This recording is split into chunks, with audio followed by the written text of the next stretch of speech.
ಕನ್ನಡ ನಾಡು, ಇದು ಕನ್ನಡಿಗರ ನಾಡಿಮಿಡಿತ.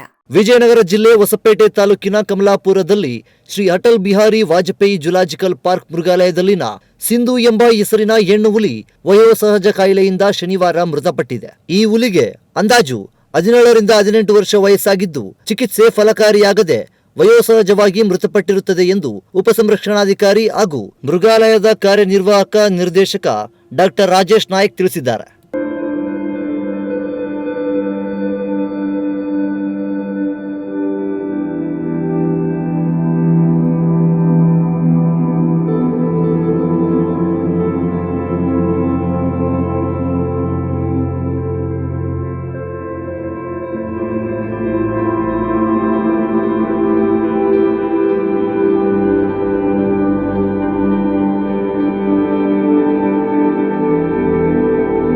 ಸಮಗ್ರ ಸುದ್ದಿಗಳಿಗಾಗಿ ತಪ್ಪದೆ ನೋಡಿ ಕನ್ನಡ ನಾಡು ವಾಹಿನಿ. ಸಬ್ಸ್ಕ್ರೈಬ್ ಮಾಡಿಕೊಳ್ಳಲು ಕೂಡಲೇ ಪಕ್ಕದಲ್ಲಿ ಕಾಣುವ ಬೆಲ್ ಐಕಾನ್ ಕ್ಲಿಕ್ ಮಾಡಿ ನೋಟಿಫಿಕೇಶನ್ ಪಡೆಯಿರಿ.